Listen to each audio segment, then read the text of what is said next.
नमस्कार दोस्तों, मैं सुमित मिश्रा स्वागत करता हूं एक बार फिर से आप सभी का एमजेटी एजुकेशन में।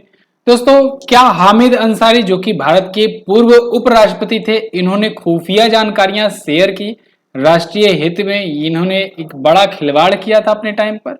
क्या इन पर जो एलिगेशंस लगाए जा रहे हैं बीजेपी के द्वारा, क्या ये सही हैं? इस पर इन्होंने क्या सफाई दी हुई है? पाकिस्तान के एक पत्रकार का नाम जो चर्चे में आ रहा है, इस पाकिस्तान पत्रकार के बारे में क्या कुछ चीजें हैं, क्या ये इसने कहा है, ये सारा कुछ हम लोग जानने वाले हैं आज की इस वीडियो में। तो पूरा वीडियो इन्फॉर्मेटिव होने वाली है, डिटेल के साथ होने वाली है। वीडियो को फटाक से लाइक कर दीजिए, शेयर कर दीजिएगा इसे अपने दोस्तों के पास। ऐसे ही वीडियोज रोजाना पाने के लिए चैनल को सब्सक्राइब भी जरूर करें। बात करते हैं न्यूज की। तो दोस्तों, हामिद अंसारी, ये इन पर एलिगेशंस लगाए जा रहे हैं कि इन्होंने इनवाइट किया था पाकिस्तानी जर्नलिस्ट को जो कि स्पाइंग कर रहा था आईएसआई के लिए। आईएसआई आपको पता होगा, पाकिस्तान की खुफिया एजेंसी है। उसके लिए ये जासूसी का काम कर रहा था। ये जर्नलिस्ट जो है, पाकिस्तानी जर्नलिस्ट, इसको हामिद अंसारी ने दोस्तों अपने कार्यकाल के दौरान 5 बार बुलाया, ऐसा कहा है उस पाकिस्तानी जर्नलिस्ट ने। अभी हाल ही में एक उसने इंटरव्यू दिया हुआ है और उस इंटरव्यू में, यूट्यूब पर ही हालांकि इंटरव्यू दिया है उसने एक दूसरे पत्रकार को अपने ही देश में, पाकिस्तान में ही। और उसने ये बताया है, बाकायदे 40 मिनट के आसपास में वीडियो है और उसने पूरा डिटेल में बताया हुआ है कि हामिद अंसारी साहब जो कि वहाँ के उपराष्ट्रपति थे तत्कालीन, तो उन्होंने इनको बुलाया वहां पर और जो कि राष्ट्र के हित के लिए जो जरूरी दस्तावेज थे उसको इनसे शेयर किया और इन्होंने उसका इस्तेमाल आईएसआई को करने को दिया, मतलब कि स्पाई के लिए।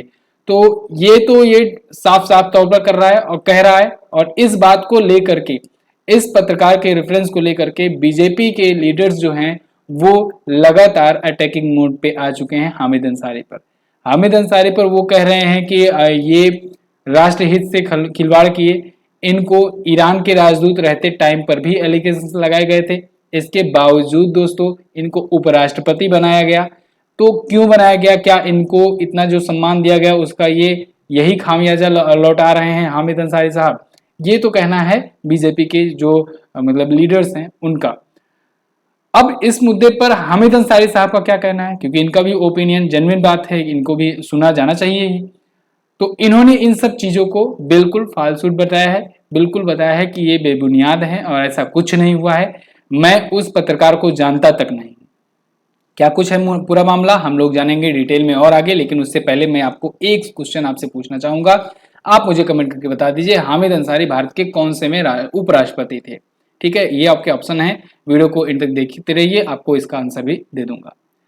तो देखिए दोस्तों, पाकिस्तान के जो पत्रकार हैं, पत्रकार या कहें कि पूर्व पत्रकार नुसरत मिर्जा, इन्होंने अभी हाल ही में अपने एक सहयोगी के या कहें कि पाकिस्तान के ही एक पत्रकार हैं शाकिल चौधरी, इनके यूट्यूब चैनल पर एक इंटरव्यू दिया और उसमें ये बातचीत कर रहे थे, बता रहे थे अपने कार्यकाल के दौर की बातें, सब चीजें। तो उसमें इन्होंने जो बातें कही वो निश्चित तौर पर भारत के लिए तो निराशजनक ही हैं।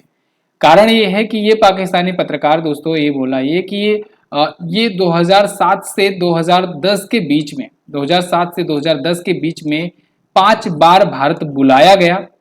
और इसको ना सिर्फ बुलाया गया बल्कि देखिए होता क्या है कि जैसे वीजा वगैरह आप किसी अगर पाकिस्तानी को मिलता है तो बहुत ही मुश्किल से मिलता है, और मिलता भी हो तो उसको ज्यादा से ज्यादा 1 2 3 4 शहरों के लिए जाने के लिए मिलता है। लेकिन इस बंदे को 7 से 8 शहरों नहीं, राज्यों का एक्सेस प्राप्त था। यानी कि 7 से 8 राज्यों को ये जा करके भ्रमण कर सकता था, वहां पर चीजें कर सकता था। तो इसने ये कहा है यहाँ पर इंटरव्यू में कि उसने उस टाइम पर जो अलगाववादी संगठन थे उनको ये तैयार कर रहा था और उनको कैसे फंड किया जाता है, कहाँ पर फंड होता है, फंडिंग होता है, क्या प्रोसेस है, क्या प्रोग्रेस है, ये सब ये डेटा वगैरह कलेक्ट कर रहा था यहाँ पर इंडिया में। 5 बार बुलाया गया और इसने ये भी कहा है कि वहां के जो उपराष्ट्रपति हैं उन्होंने बुलाया है, यानी हामिद अंसारी बाकायदे नाम लेकर के भी इसने बताया हुआ है। अब देखो, अब आप सोचोगे कि ये पत्रकार है था मान लो, और मान लो जासूस भी था, तो ये सामने आकर ऐसे कैसे बोल रहा है, उस टाइम कैसे नहीं पता? तो देखो दोस्तों, ये कोई आम बात नहीं है। दुनिया भर में तमाम देश हैं, सभी देशों में सभी देशों के स्पाई हैं। अगर आप सोच रहे होगे कि आप लखनऊ में हो, दिल्ली में हो या कानपुर में हो और आपका जो शहर है वो बहुत सुरक्षित है, वहां पर किसी दूसरे देश का कोई नागरिक नहीं रह रहा है या फिर किसी दूसरे देश का कोई जासूस नहीं घूम रहा है, तो ये गलत है बिल्कुल। हर एक देश में हर एक देश के जासूस फैले हुए होते हैं और ये सब जानते हैं भाई। जैसे कि हमारे जासूस, हमारे र के लोग पाकिस्तान में फैले हैं, ऐसे ऑब्वियस सी बात है वहां के भी कुछ जासूस यहाँ पर होंगे, बस किसी को पता नहीं रहता भाई। पता लगेगा तो तुरंत एक ही चारा है, उसको तुरंत न्यूट्रल किया जाए। ऐसे ही यहाँ पर था, ये पत्रकार था पेशे से, लेकिन स्पाइंग का काम कर रहा था। अब स्पाइंग का काम कर रहा था और यहाँ पर आया हुआ था और बाकायदे देखिए ऑफिशियल से मुलाकात करता था और यहाँ पर इसने ये कहा है कि खुफिया डेटा जो है, जो कि राष्ट्र के हित के लिए जरूरी होता है, जो बहुत ही समझ लो एक प्रकार से संवेदनशील डेटा होता है, उसको शेयर किया गया इसके साथ और इसने आईएसआई के लिए शेयर किया। हालांकि इसने ये भी कहा था कि उस डेटा का आईएसआई ठीक से इस्तेमाल नहीं कर पाए, क्योंकि आईएसआई में हेड वगैरह चेंज हो जाते हैं तो वो बिल्कुल अपना सेटअप लगा लेते हैं, तो वो पुराने वाले जो स्पाई होते हैं उनका कम मदद लेना चाहते हैं, ऐसा कुछ करके कि मतलब ठीक तरीके से आईएसआई उसका फायदा भी नहीं उठा पाई। और वही टाइम पर एफएटीएफ के द्वारा ग्रे लिस्टेड भी कर दिया गया था, तो एफएटीएफ के द्वारा जब ग्रे लिस्टेड कर दिया गया था तो वहां पर भी थोड़ा सा प्रॉब्लम आई पाकिस्तान को, तो पूरा फायदा इसका उठा नहीं पाया। लेकिन हाँ, अब आप देखोगे 2007 से 2010 का जो कार्यकाल है, इसी दौरान तो दोस्तों 26 से 11 हुआ था 2008 में। इसी दौरान बहुत सारी मौतें, बहुत सारी आतंकवादी छुटपुट घटनाएं भी हुआ करती थी, बहुत सारे अलगाववादी संगठन इस टाइम पर पनपे, ठीक है ना। तो ये टाइम कहीं ना कहीं तो भारत के लिए निराशाजनक तो रहा ही था। इस पाकिस्तानी पत्रकार ने क्या क्या दावा किया है इसको आप देख लेते हैं। यहाँ पर इसने बताया हुआ है कि 2005 से 2012 के बीच 5 बार भारत में आया। देखिए 2007 नहीं रहेगा, 2005 रहेगा, माफ कीजिएगा। 2005 से 2012 के बीच में 5 बार ये भारत आया। और हामिद अंसारी और अंग्रेजी न्यूज़पेपर मिल्ली गजट के फाउंडर जफरुल इस्लाम ने इसे न्योता भेजा था, इनवाइट किया था बाकायदे, और इसने इंडिया में संवेदनशील और खुफिया जानकारियां इकट्ठा की। सारा इंटेलिजेंस इनपुट आईएसआई को इसने दिया, जिससे भारत के खिलाफ इस्तेमाल किया जा सके, ये इसने खुद कहा है। अब आप सोचोगे कि एक जब जासूस ये खुद कह रहा है तो मतलब अब इसको गिरफ्तार क्यों नहीं किया जा सकता है। देखो ये अपने देश में है, ये तो जो कह रहा है मतलब एक प्रकार से ये बता रहा है कि मैं जासूस था, ये सब चीजें हो रहा था। वहां पर तो ऐसे ऐसे हैं हाफिज सईद जैसे, जो कि खुलेआम घूम रहे हैं, कोई कुछ नहीं कर पा रहा है।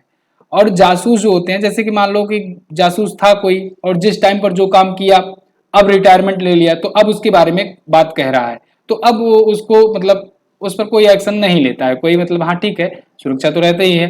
फॉर एग्जाम्पल जैसे मैं आपको बताऊं कि अजीत डोभाल साहब जो अपने हैं चीफ सिक्योरिटी एडवाइजर जो हैं, मुख्य सुरक्षा सलाहकार जो हैं अजीत डोभाल जी, इन्होंने भी इनका भी एक वीडियो वायरल होता है और इन्होंने उसमें कहा था कि 7 सालों तक ये पाकिस्तान में रहे, जासूसी कर रहे थे, ठेले वगैरह तक चलाना पड़ा था इनको, और एक बार बहुत ही ऐसा क्रूशियल मोमेंट आ गया था, ये पकड़े जाने से बचे हुए थे। तो इन्होंने भी बाद में आकर के इंटरव्यू में कहा, तो मतलब कि जासूस थे। तो सबको पता होता है कि भाई सबके देश के सभी जासूस हैं, और ऐसा नहीं है पाकिस्तान दूध का दूल्हा है, ठीक है ना। तो सभी देशों के सभी जासूस रहते हैं, तो ऐसे ही ये भी था। तो ऐसे ही यहाँ पर ये नुसरत जो मिर्जा है, इसने भी अभी बयान दिया है कि मैं जासूसी कर रहा था, पत्रकार तो था एक पेशे से, लेकिन जासूसी भी मैं कर रहा था और मुझको बुलाया गया था और दस्तावेज लीक किए गए थे। अच्छा, हामिद अंसारी साहब का अभी इन पर एलिगेशन लगना कोई नई बात नहीं है, इन पर पहले भी लगते रहे हैं।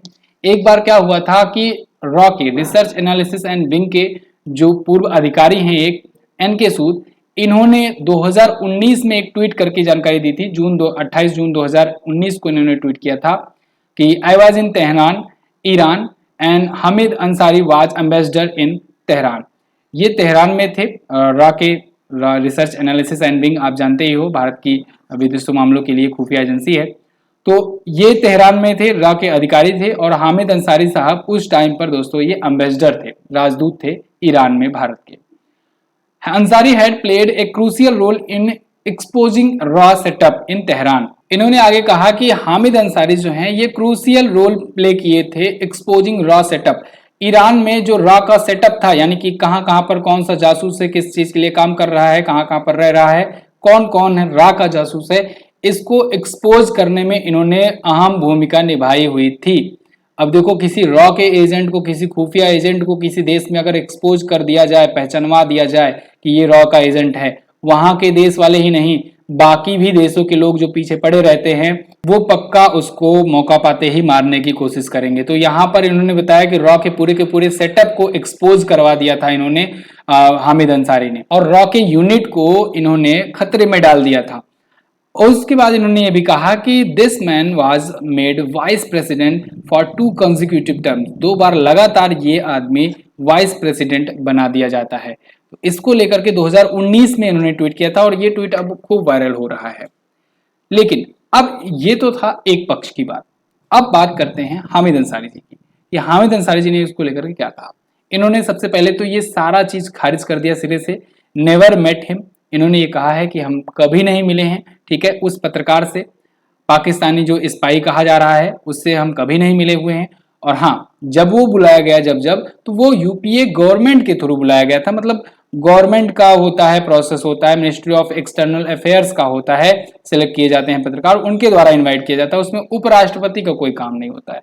तो मैंने नहीं इन्वाइट किया था, इनवाइट सरकार ने किया था उस टाइम की। और उस टाइम पर यूपीए, या कहें कि जिसे आप कहते हो कि यूपीए जो है बेसिकली कांग्रेस के सहयोगी दलों का एक संगठन है, तो उस टाइम पर जो था उसके द्वारा बुलाया गया था। और इसमें इनका कोई रोल नहीं है, ना ये उससे मिले हैं ना ये उसको जानते हैं। इन्होंने यहाँ पर देख लीजिए, यहाँ पर ये कहा कि विदेशी मेहमानों को जो बुलाता है उपराष्ट्रपति, उसको निमंत्रण जो है वो भारत सरकार की सलाह पर विदेश मंत्रालय ही भेजता है। और मैंने उसे कभी नहीं बुलाया, ना ही उससे कभी मुलाकात की। और तो और जब ये ईरान में एम्बेसडर थे तो तत्कालीन सरकार को इनके सभी कामों की जानकारी रहती थी, ऐसा कहना है हामिद अंसारी का। ठीक है, अच्छा, ये आगे चल करके यूएन में दोस्तों एम्बेसडर भी बनाए गए, यूएन में एम्बेसडर भी बनाए गए भारत के। तो इन्होंने ये भी इसमें बताया हुआ है अपने लेटर में, इन्होंने बेसिकली एक स्टेटमेंट जारी किया है, यहाँ पर वो स्टेटमेंट है, पूरा आप पढ़ सकते हैं वीडियो पॉज करके। तो इन्होंने ये भी बताया कि हमारे काम को देखते हुए यूएन में जब हमको यहाँ पर नियुक्त किया गया था, यूएन में दोस्तों इंडिया का रिप्रेजेंटेटिव, तो यूएन में भी हमारे काम की बहुत ज़्यादा सराहना हुई थी और बहुत ज़्यादा मतलब कि प्रोत्साहन मिला था हमारे कार्य को। अगर हम कुछ ऐसा किए होते तो फिर ये सब चीज़ें तो नहीं होती। तो ये केवल एलिगेशन है बीजेपी के द्वारा जो लगाया जा रहा है, क्योंकि बीजेपी की और इनकी बनती नहीं है, ये सभी कहना है हामिद अंसारी जी का। अब इस मामले पर जांच वगैरह तो ऑब्वियस सी बात है चलना शुरू हो ही चुकी होगी ऑलरेडी। अब देखिए आगे क्या होता है, जो भी होगा मैं आपको अपडेट देता रहूंगा। लेकिन आगे आपसे जो क्वेश्चन मैंने पूछा था उसका आंसर जान लीजिए। हामिद अंसारी भारत के ये 12वें उपराष्ट्रपति थे। ये कब से कब तक थे? ये दोस्तों 2007 से लेकर के 2017 तक, ये भारत के उपराष्ट्रपति रहे 2 कार्यकाल तक। इसके बाद दोस्तों एम वेंकैया नायडू जी नियुक्त हुए, जो कि 13वें उपराष्ट्रपति हैं। क्लियर है बिल्कुल? तो वीडियो आई होप आपको इन्फॉर्मेटिव लगी होगी, जानकारी अच्छी लगी होगी, तो आप लाइक और शेयर कर दीजिएगा। यूपी SSC पीईटी का क्रांति बैच आया हुआ है, इसको आप ज्वाइन कर सकते हैं। इसमें खास चीजें ये है कि आपको मंथली ई बुक बिल्कुल फ्री दी जाती है, साथ ही साथ ऑफलाइन बुक भी आपके घर तक पहुंचाई जाएगी। चैप्टर वाइज डिटेल वीडियो है, कंप्लीट सिलेबस है, मैथ, रीजनिंग, जीके, जीएस सारा कुछ है इसमें, जो भी आपके एग्जाम में पूछा जाता है सब कुछ आपको मिलेगा। डिटेल क्लास नोट्स मिलेगी, प्रैक्टिस सेट भी एग्जाम से पहले सॉल्व कराया जाएगा, जिससे आप बेहतर तरीके से तैयारी कर सको। ये सारी चीजें आपको मिलेगा एमजेटी ऐप पर। एमजेटी ऐप पर ही आप इस वीडियो की पीडीएफ भी प्राप्त कर पाओगे, और भी हमारे करंट अफेयर या बाकी जो सेशंस होते हैं उन सबकी वीडियो प्राप्त कर पाओगे यहाँ से बिल्कुल फ्री में। वीडियो कोर्स सेक्शन में जाकर के आप वीडियो कोर्स परचेज कर सकते हो। बहुत सारे बैच आए हुए हैं, ग्रुप डी का भी आप ले सकते हो। Group D GS special batch है, शानदार बैच है, इसको बहुत सारे बच्चों ने ज्वाइन किया है, आप भी ज्वाइन कीजिए इसको। और भी बाकी सारे बैचेस जो हैं जो आप ज्वाइन कर सकते हैं। चलिए बस फिलहाल रखते हैं इतना ही वीडियो में दोस्तों। वीडियो को एंड तक देखने के लिए बहुत बहुत धन्यवाद। मिलेंगे अगली वीडियो में, तब तक के लिए नमस्कार, जय हिंद, वंदे मातरम।